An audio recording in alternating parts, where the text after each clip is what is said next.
The title of the topic is Introduction to Worms. सबसे पहले इस टॉपिक के ऑब्जेक्टिव्स देखते हैं. After completing this topic, a student would be able to describe the basics of worms.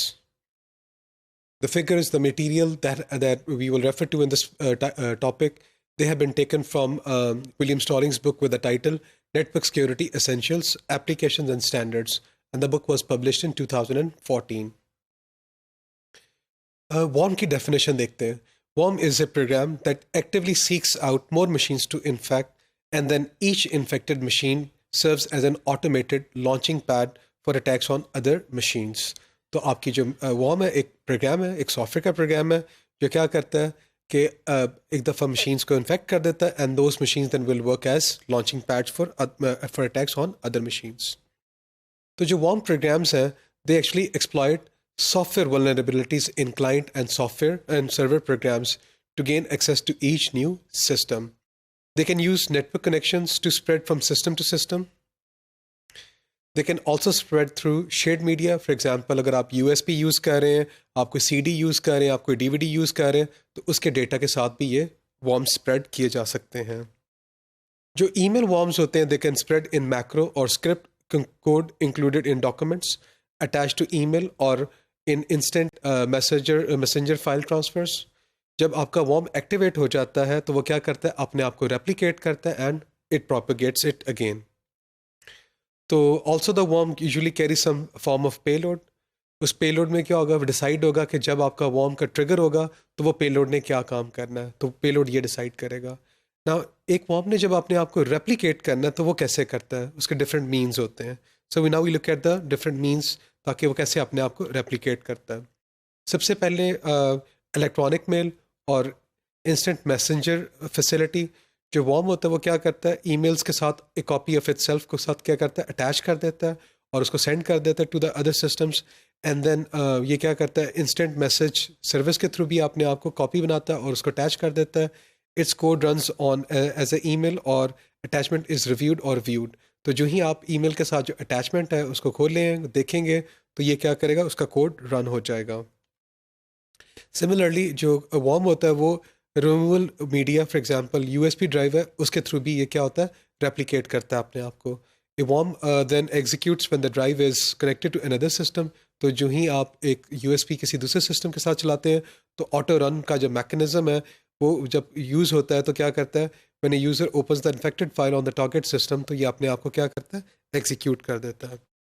Similarly, जब remote execution capability है तो a worm executes a copy of itself on another system either by using explicit remote execution facility or by exploiting a program flaw in a network service to subvert its operations.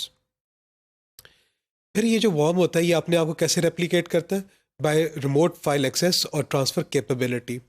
A worm uses a remote file access or transfer service to another system to copy itself from one system to another system where users on that system may then execute it. फिर ये क्या कर सकते हैं आप कि remote login capability जब एक यूज़र एक सिस्टम से दूसरे सिस्टम में लॉग इन होता है तो worm क्या करता है worm logs on to a remote system as a user and then uses the commands to copy itself from one system to another where it then executes itself. अब worm के phases पे आते हैं. worm जो होता है typically uses the same phases as a computer virus. ये dominant भी हो सकता है ये प्रोपगेशन फेज में भी हो सकता है ये ट्रिगरिंग फेज में भी हो सकता है और वर्म एग्जीक्यूशन की फेज में भी हो सकता है. सबसे पहले प्रोपगेशन फेज देखते हैं. Propagation phase generally performs following functions. Number 1 जब एक वर्म प्रोपगेशन फेज में होता है तो पहला काम क्या करता है it will try to search for appropriate access mechanisms to other systems to infect by examining host tables को देखेगा एड्रेस बुक्स को देखेगा जो बड़ी लिस्ट है उनको देखेगा ट्रस्टेड पेयर्स को देखेगा and other similar repositories of remote system access details. फिर ये क्या करेगा it will use the access mechanisms found to transfer a copy of itself to the remote system and cause the copy to run. अब आते हैं target को कैसे discover करता है. The first function in the propagation phase for a network worm is to search for another systems to infect which is known as the scanning process. तो आपने scanning और फिंगरप्रिंटिंग के डिफरेंट मैकेनिज्म्स हैं अब उनको देखते हैं.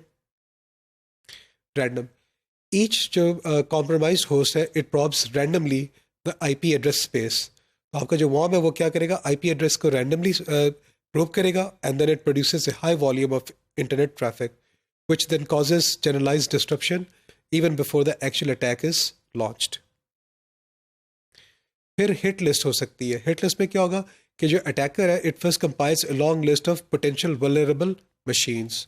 Attacker begins infecting the machines on the list, where each infected machine is provided with a portion of the list to scan.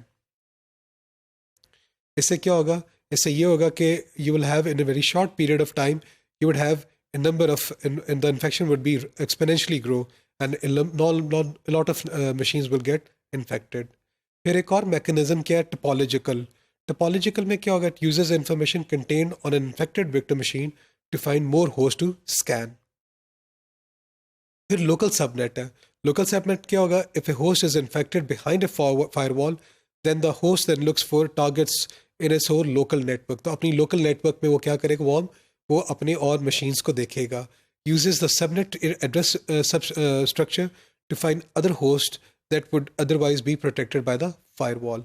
तो इस टॉपिक में हम लोगों ने जो वायरस, जो वॉर्म्स की जो बेसिक्स हैं, इनको हमने इंट्रोड्यूस करवाया है.